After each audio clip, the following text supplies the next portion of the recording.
Hi, my name is Joe Jackson. I'm an interviewer, author, journalist and broadcaster. And between the years 2015 and 2018, RTÉ Radio 1, a radio station in Ireland, broadcast my series The Joe Jackson Tapes Revisited, in which I took a revisionist tilt on 30 years of interviewing roughly 1,400 celebrities. One of those shows focused on my 2001 Sunday Independent newspaper interview with Jimmy Savile. However, RTÉ decided not to broadcast that particular programme. That's why a month or so ago, when I began doing the Joe Jackson Interviews podcast, I included an edited version of The Savile Show. I called it Attempting to Unmask a Monster. And much to my surprise, it's turned out to be my most, well, I won't say popular, but I will say it's my most downloaded and listened to podcast. Either way, in the introduction to the radio show, which I included in the podcast, I said something that also applies to this podcast. I suggested that what we learned about Savile after his death should not be allowed to soil our own childhood or adolescent memories that may include the man, and that if this were to happen, it probably would make Savile smile. That certainly is how I feel in relation to my recollections as an Elvis fan, which are incidentally the subject of a podcast I made called Memories of an Elvis Fan, but which do not include any references to Savile.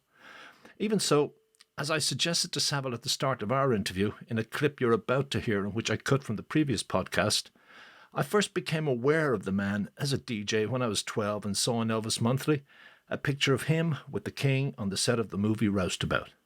So, perhaps predictably, when I met Savile, I kicked off by asking him about his memories of Elvis.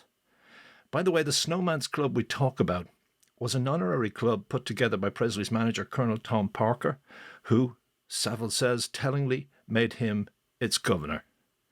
Its goal was to blur the line between truth and lies, or in other words, to con people, as I said to Savile. Given that I also said in my previous Savile podcast that his claim to me, namely, I am a professional answerer, I now take to mean I'm a professional liar, I can see why Conman Parker would make Savile the governor of that club, if he did. But there's an even more telling line in this podcast, and it's one I stupidly never used in the original article, maybe because I didn't realise how true it was.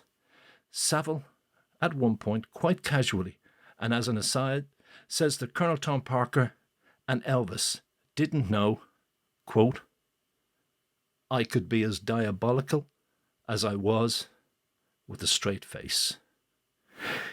If you want to read the full article, check my website, joejacksoninterviewer.com. Well, it's nice to meet you. Oh, it's good to be here. Good to be here. Morning. Thank you. Thank you.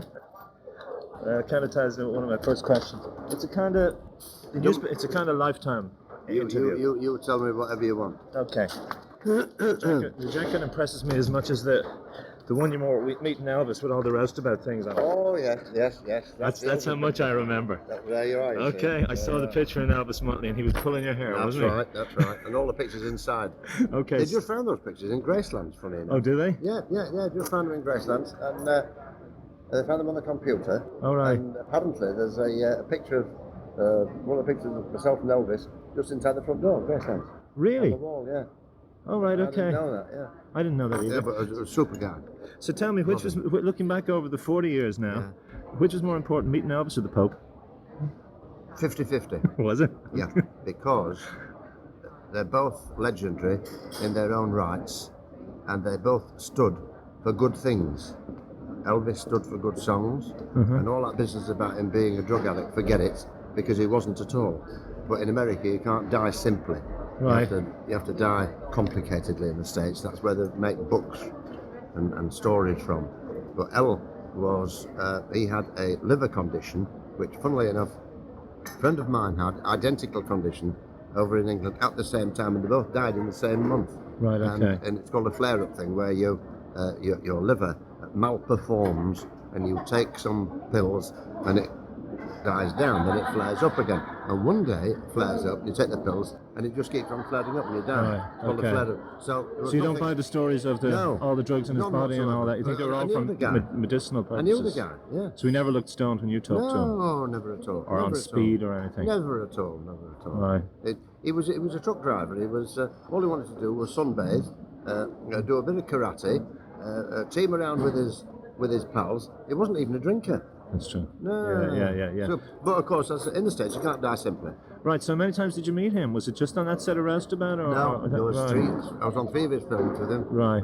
Wild in the Country, Roustabout, and Viva Las Vegas. All right, okay. Yeah, I just used to go and chill out there Right. because it was great fun, and I got incredibly well with Colonel Parker, and for me it was fascinating to sit in the Colonel's office Right. and listening to him do these amazing deals. Okay. Like one clever clogs guy rang up and wanted to take the Colonel out to lunch, and then rang back and said, what would the Colonel like for lunch? And he said, I'll have a steak and some marinated elephant's foot, you see.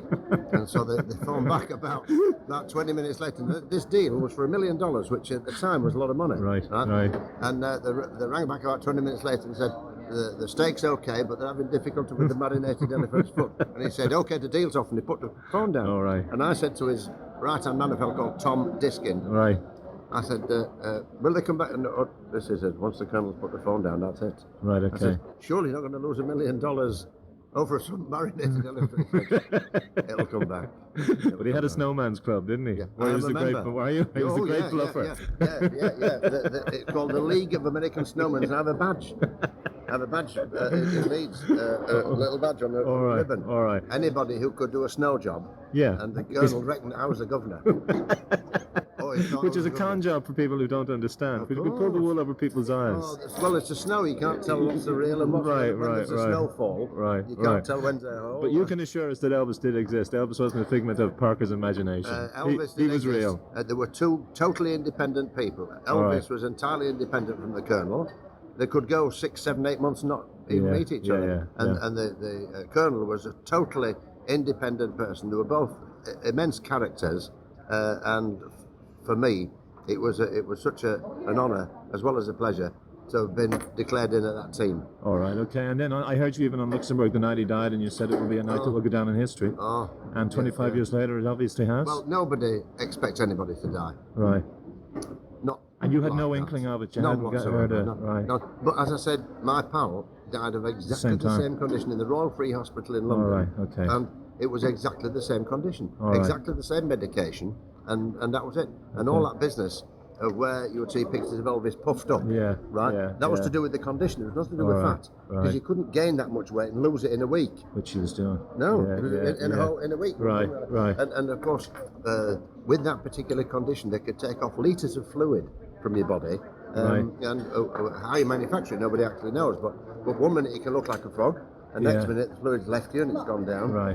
So it's got nothing to do with designer drugs at all. But was it depressing? You say you rarely cry. Would you have cried when Presley died? Strangely enough, no, because it was too far away. It was too much of a shock, and it was too long distance. Okay. It was 8,000 miles away, and it was so unbelievable that somebody like that had been taken from you that you had to work that out first before you got to the feeling. Upset. Yeah. Now, of course, when I look at pictures of him and me and things like that, I think, what a waste. Yeah. The poor Solomon. He could have brought so much pleasure. He was such a kindly person. Sure. Oh, he was a kindly person. He was a very spiritual person, though, too, wasn't he? A kindly person. And as such, he actually wasn't part of the cut and thrust world that he was in. All right. Because it was a real cut and thrust world, and he wasn't really part of that. He was a guy, which is why he was on the shy side, because he never felt equal to take up swords with that type of person, because he wasn't into that game. All right. He was kind of seminal even at the start of your career, wasn't he? Is there a memory of you playing Jailhouse Rock in a local dance club and realizing how it affected the kids and all that? Well, no, not really. All right. What happened was that first of all, Elvis was a legendary figure because he was like every guy wanted to be. Yeah. He was a tall kid. He had the the long, lovely This black was circa hair. 58 in the That's Jet Hedgehog right, period. black hair. And he had the smouldering looks, and Yeah. girls were going weak at the knees for him. Yeah. Well, every guy wanted to be like Did you? that. Eh? Did you? No, I had my own way going on. I had long hair. It was this colour. It was blonde colour. I was my own person, which is why I got on well with them when I got there. Right, because it took them something to get onto my bandwagon as much as I was getting on their bandwagon. Right, okay. I knew their bandwagon, but they didn't know mine. Right. And suddenly, I mean, for instance, the very first time that I see the L, now I realise that a lot of people say silly things when they meet famous people for the first time. Then they wish they hadn't said it. Yeah. So I jump out of the Colonel's car on the set of Roustabout, and there's the man. You see, it's the Colonel says, this guy from England, Jimmy Savile, and so Elvis sticks his hand out, and shook his hand, and I said, hang on, I said, there's an amazing girl down there, amazing. So I'll be back in a minute. And I run down to where there's some extras, looking for this girl in a red dress, and I swear to you, there wasn't such a thing in the first place, right? And nobody had ever shook hands with Elvis and buggered off to try and pull a bird, right? So I've come walking back, and he said, where is she? I said, can't see her. So I went like this, and two guys appeared, and he says, beautiful girl in a red dress, somewhere down there, bring her back. And these poor sods went off on this wild goose chase, looking for, but what that did, that established me. All right, as different. As different, and he was a birder, I was a birder, right? And did you ever get the girl with the red dress? She wasn't there in the first place. But you got one. You must have got one somewhere. Oh, plenty. Yeah. It was things like that. All right. Where I knew all about them, but they didn't know about me. But they didn't realise that I could be as diabolical as I was, with a straight face. Okay. You see? And the Colonel, he sussed it out a bit lively. All right. And he said, you stay with me. And he was a great practical joker. We played some enormous tricks on people. These big heavyweights, Hollywood people. I mean, the Colonel, he didn't give a damn about Right, who they were. And I was a great foil for him. Right. We went to see his wife, who was not well, and she was in a private room in a private hospital. And he said to her, he says, get out of bed and go sit in the toilet. And she said, what for, Colonel? And he says, I want Jimmy to get into bed, and I'm going to ring for the nurse. You see, I'm not getting out of bed, I'm Paula. All right. You see? And he got the hump because she wouldn't play with the game. All right, sit in the toilet. He wanted to put me in the bed. So I said to him, hang on, I says, I got a better one. And left her there, and I laid on the floor with my head going halfway through the little vestibule and the door, you see. And I said, ring for the nurse, ask her for a glass of water. So I said, right. And this nurse came in and never batted an eyelid. There's the body on the floor. Like that. And she sort of stepped out. Yes, Colonel. Can I have a glass of water? Certainly, Colonel. Give the Colonel. Went out. Never muffed. Never. All right. Marvellous. But anyway, was Elvis one of the first? Were they the records you were playing in '58 at the peak of the rock and roll thing? That's when you got started into being a DJ. No. I got started into being a DJ because I. And there, let's leave Jimmy Savile. The rest of that story is in the podcast. The Joe Jackson interviews Jimmy Savile attempting to unmask a monster. And the article, as I said, is on my website, joejacksoninterviewer.com. Thank you for listening.